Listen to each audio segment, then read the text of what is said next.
What if I told you that the ancient myths of warring gods weren't just fairy tales?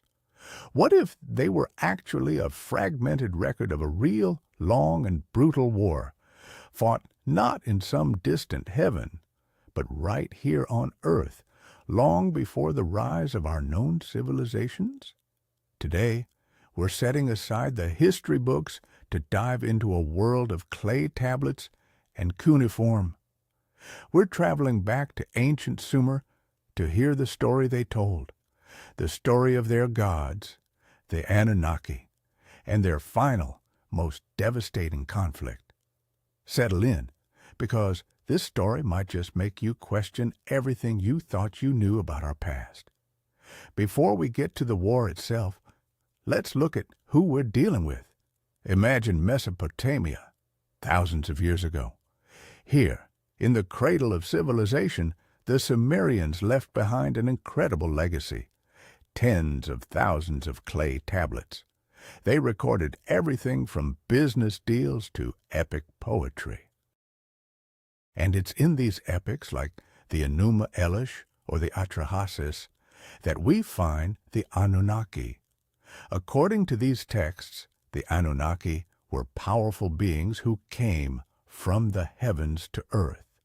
They were led by two half-brothers whose rivalry would change the course of history. First there was Enki, a brilliant scientist and geneticist who championed humanity. Then there was Enlil, a stern military commander who demanded absolute order and obedience. Their conflict wasn't just a family feud, it was a clash of two entire philosophies, a clash that would ultimately lead to catastrophe. It all began long before the dawn of man. Ancient Sumerian texts tell of the Anunnaki, who descended to earth with a singular purpose. They needed gold. This wasn't for jewelry or wealth, but to save the failing atmosphere of their home planet, Nibiru. The early expeditions faced staggering hardships. Mining in the depths of Southeast Africa was grueling, back-breaking work. The lower-ranking Anunnaki, known as the Igigi, labored for centuries, but their patience was wearing thin. They weren't slaves, yet they lived and worked like them. Tension began to build, like pressure in a boiling cauldron. It was in these harsh conditions that the first seeds of a great conflict were sown. Enki, who managed the mines, saw the suffering of his people and sought a way out.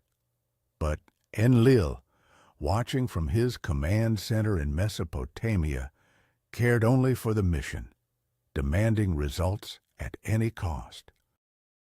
Even then, the divide between them was clear, and it was a rift that would lead to fatal consequences. Then came the day the pressure finally boiled over. Driven to the brink of despair, the Igigi rose in revolt. They burned their tools, besieged Enlil's residence, and demanded to be freed from their grueling toil. It was the first open rebellion in the history of the Anunnaki mission on Earth. Enlil was incensed. He was ready to crush the uprising by force, but the Council of Elders and the Supreme Ruler himself, Anu of Nibiru, called for a peaceful resolution. It was then that Enki proposed a plan that was as brilliant as it was chilling. "Let us create a primitive worker," he said, "a Lulu Amelu, to bear our burden." Enki's idea was to take a hominid already roaming the earth and upgrade it through genetic engineering, splicing in the Anunnaki's own DNA. This was the turning point. The creation of man was not a divine act of love. It was an industrial necessity, a tactical fix for a labor dispute. But it was a solution that would eventually birth even greater problems. The creation of humanity became a major bone of contention. Enki, acting as chief scientist, threw himself headlong into his genetic experiments. Sumerian texts chronicle his numerous attempts, his successes, and his failures, reading almost like a laboratory logbook.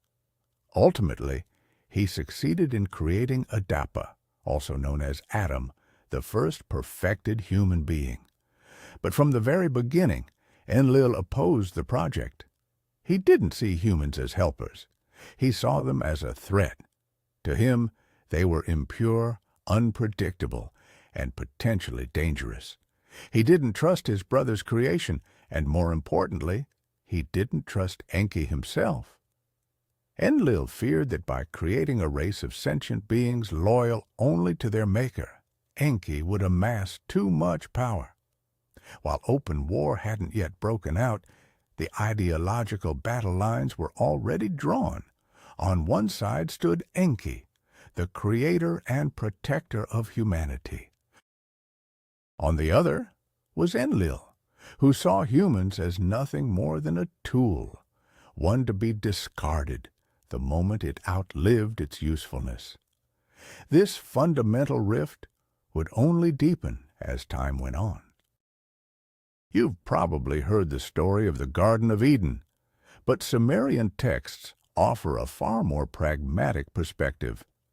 In their language, it was called Eden, and it wasn't a paradise of eternal bliss, but a highly guarded biological sanctuary or research facility in ancient Mesopotamia. This is where the first humans lived and worked under the watchful eyes of the Anunnaki. So, what about the tree of knowledge of good and evil? Many researchers, after analyzing the original texts, have concluded that it wasn't about a literal fruit. It was about knowledge, specifically the biological secret of reproduction. Originally, humans were engineered as sterile hybrids so that their population could be strictly controlled. Working behind Enlil's back, the creator god Enki broke this protocol. He gave humanity knowledge, or the genetic ability to procreate. When Enlil discovered this, his fury was absolute. He saw it as a direct act of defiance and the realization of his worst fears. Humans had become an uncontrollable variable. The expulsion from Eden wasn't a punishment for sin. It was a security measure. These unpredictable beings were simply cast out beyond the perimeter of the base. Following their expulsion from Eden, the human race multiplied at a staggering pace. People spread across the earth, establishing their first great settlements. But with this growth came a new unforeseen crisis. Sumerian texts, echoed later in the Bible, speak of a time when the sons of God began to take the daughters of men as their wives. Certain Anunnaki, specifically the Igigi, who manned the orbital stations, began to form unions with the women of Earth.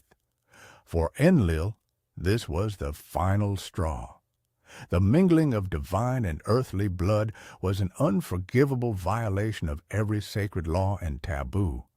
In his eyes, it was a corruption, a pollution of their race. The planet was becoming unruly. Mankind was too loud, too numerous, and now they were interbreeding with his own kind.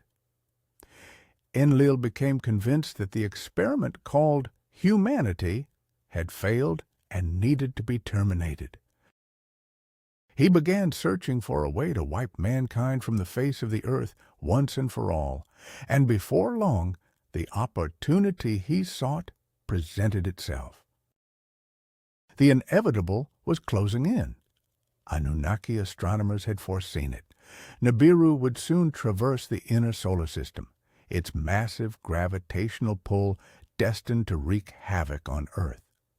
Specifically, the shifting of the Antarctic ice shelf would trigger a cataclysmic tidal wave, a surge so vast it would scour the planet of all life.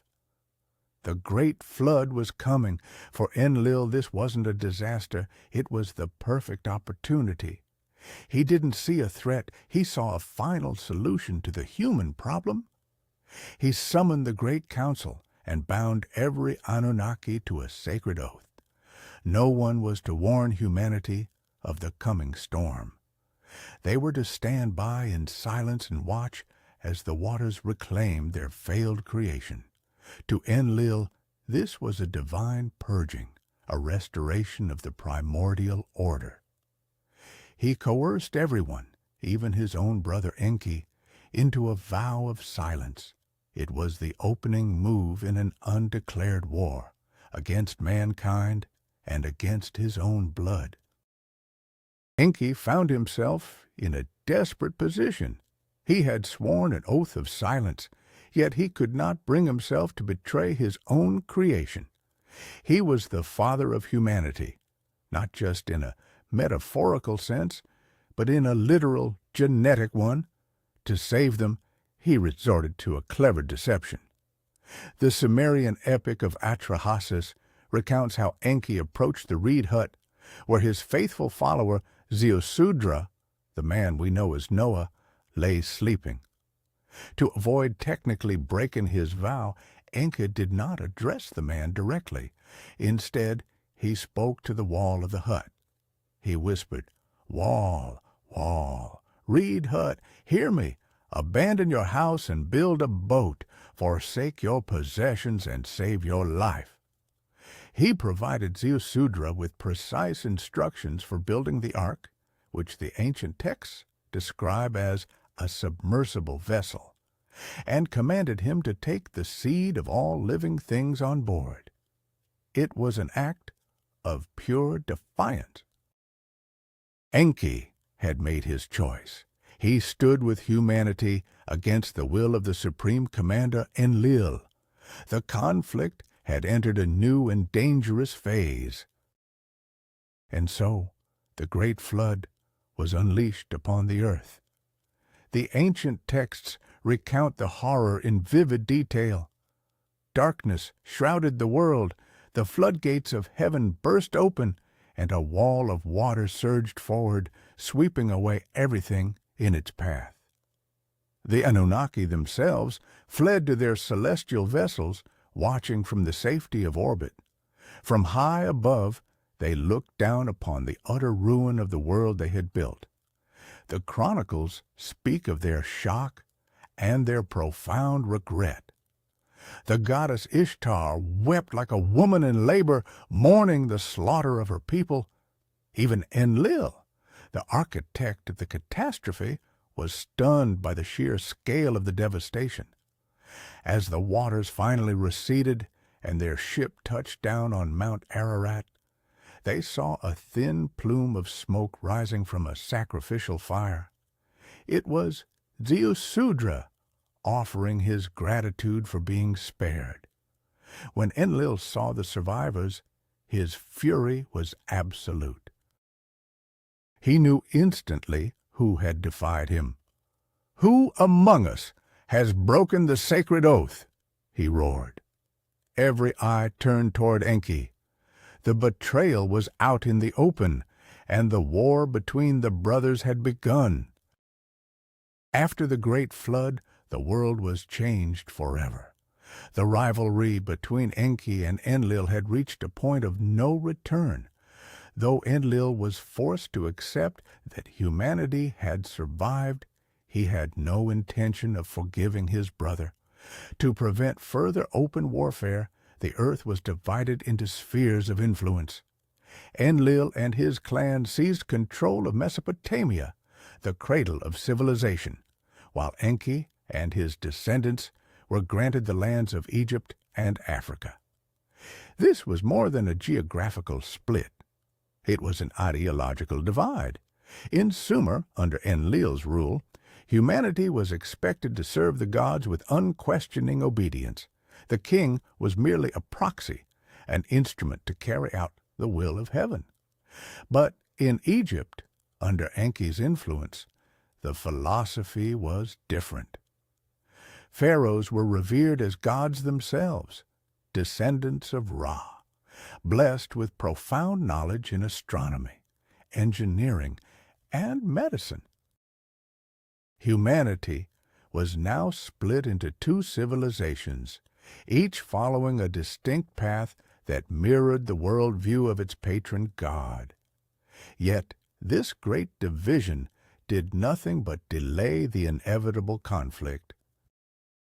The redivision of the world ignited a new era of conflict, this time between the children and grandchildren of the supreme gods.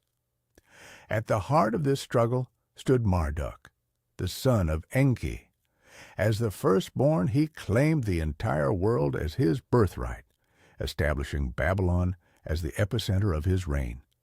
His ambition met fierce resistance from the clan of Enlil, specifically his granddaughter Inanna, the goddess of war and love, also known as Ishtar.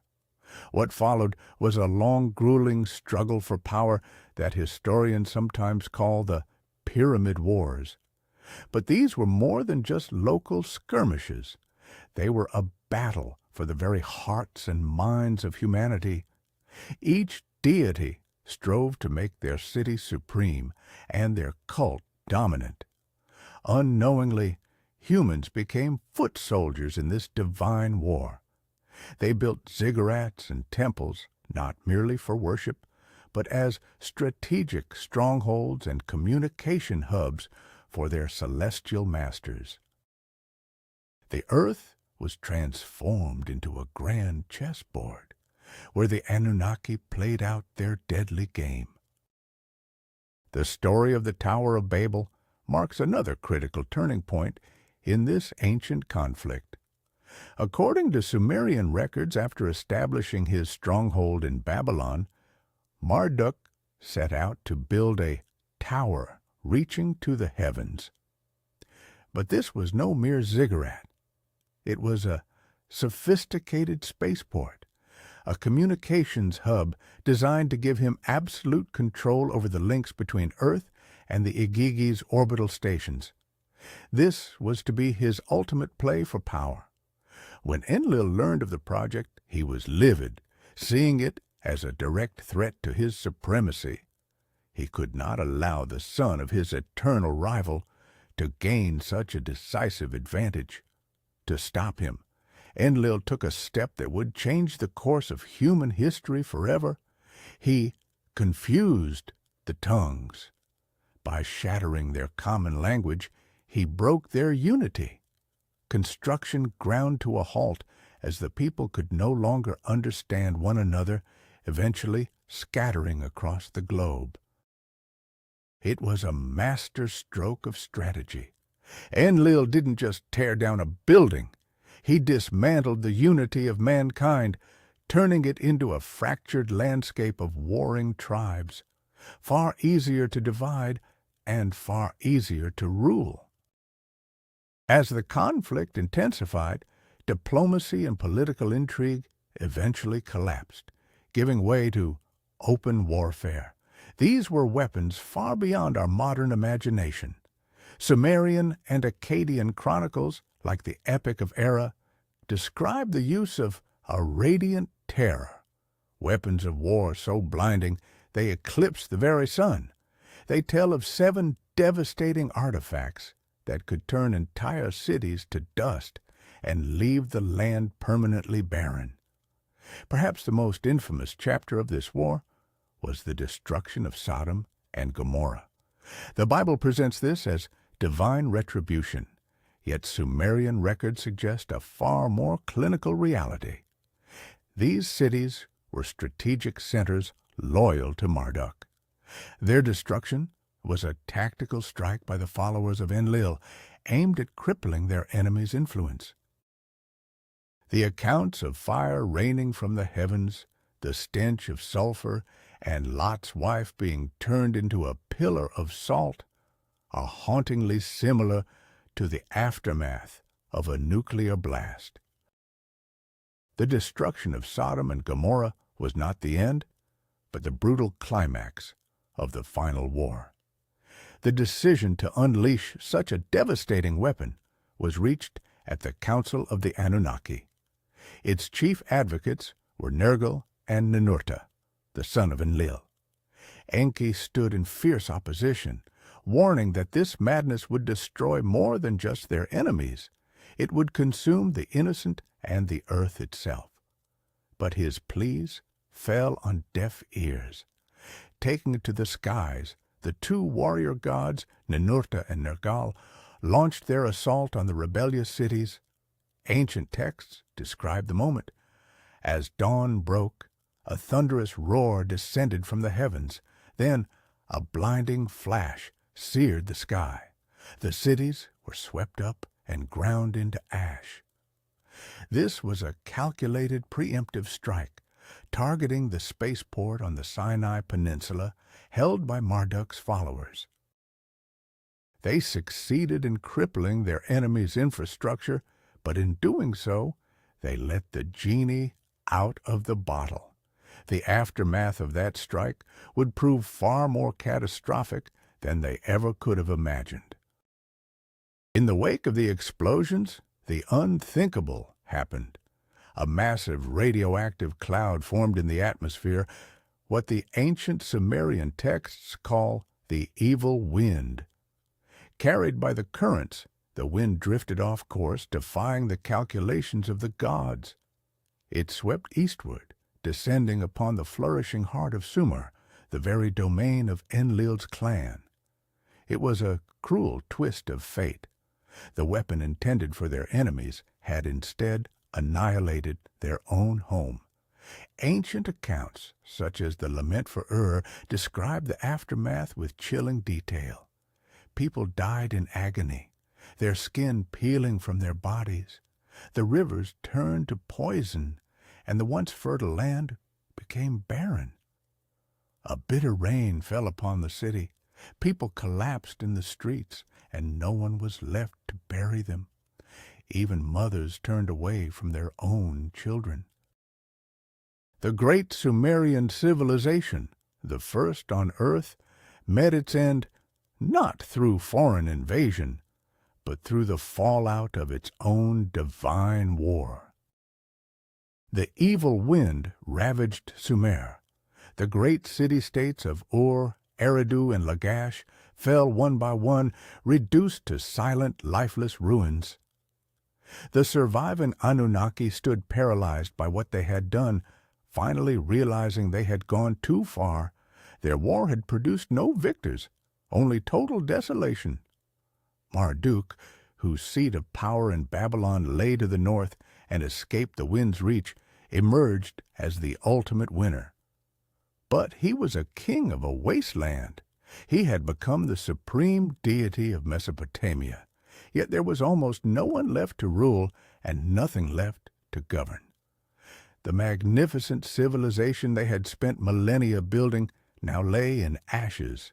Even the gods, it seemed, were not immune to the fallout of their own weapons. Perhaps this was the breaking point. They finally understood that their presence on this planet brought more harm than good.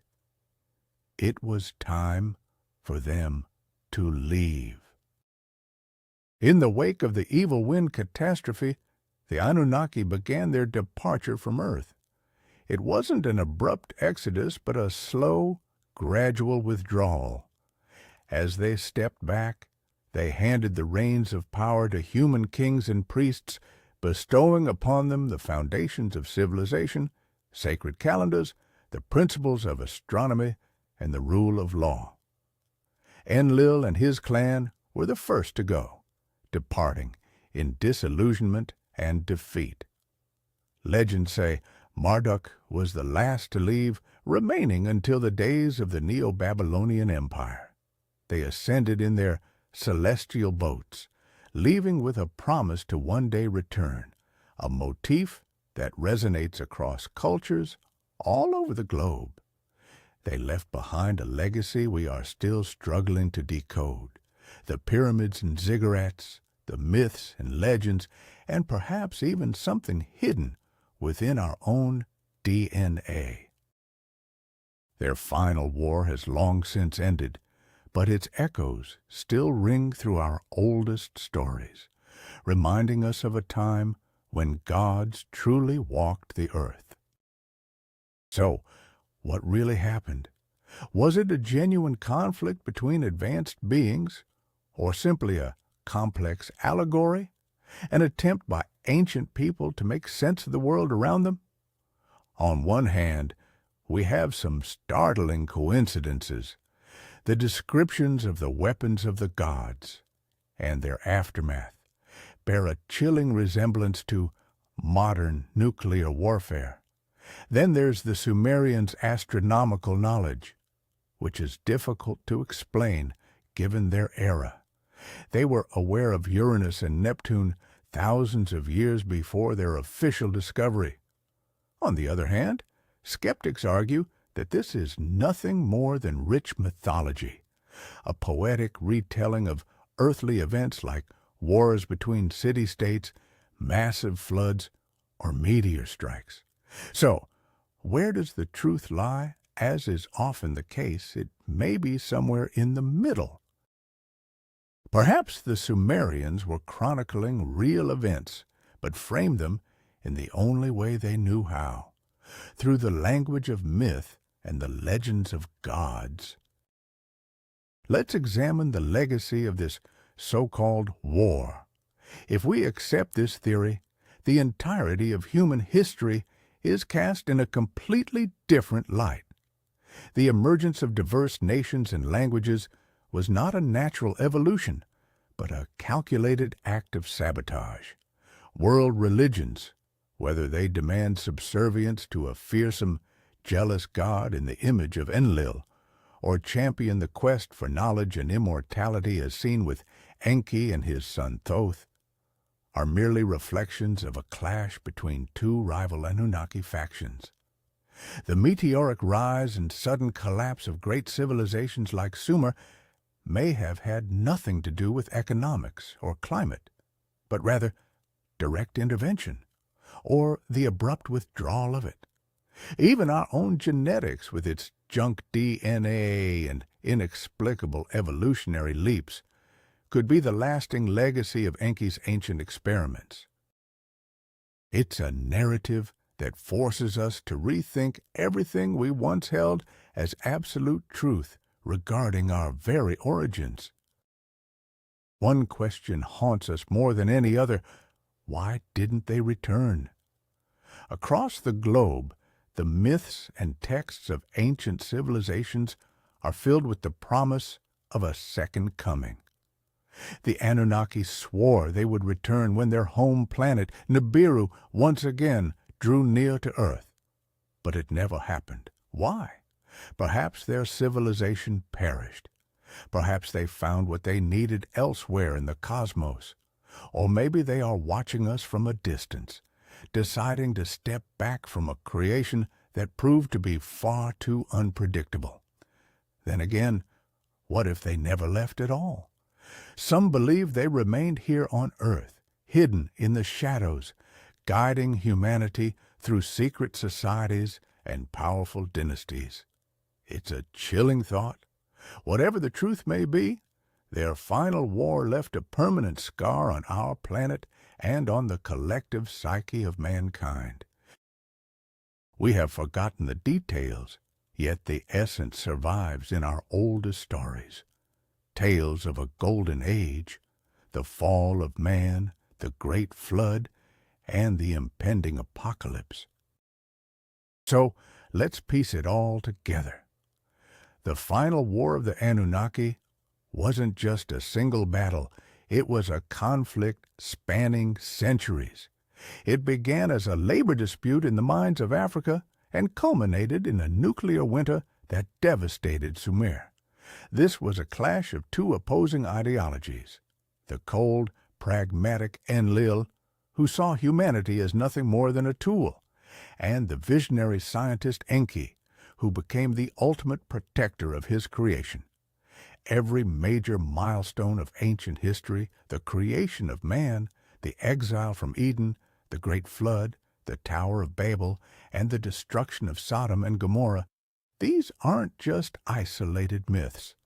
They are chapters in a single story, stages in an ever-escalating war. In this struggle, humans were the catalyst, the weapon, and the innocent victims. The Anunnaki may have departed, but their legacy remains, etched into ancient clay tablets.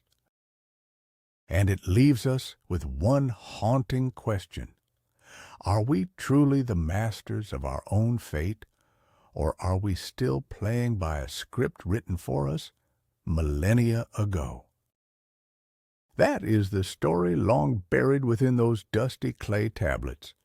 It's a tale of gods who were far from omnipotent, beings driven by passion, consumed by ambition, and prone to devastating mistakes. Their final war isn't just a myth, it's a warning. It serves as a reminder of how easily the tools of creation can be transformed into instruments of absolute destruction, and how a blind quest for power can destroy not only one's enemies, but oneself. The Sumerians looked to the stars and saw their creators. Today, we gaze at those same stars, but we look for the answers within ourselves. Perhaps the greatest secret the Anunnaki left behind isn't a map to their homeworld, but a mirror, one that reflects our own human conflicts and desires. Thank you for joining me as we delved into the mysteries of the ancient world. If this story resonated with you, please subscribe to the channel and leave a like. And now, I want to hear from you. Do you believe the Anunnaki were actual ancient astronauts, powerful gods, or simply the product of a poet's vivid imagination? And what would have happened to humanity if Enlil had claimed total victory in their war? Let me know your thoughts in the comments. Good night.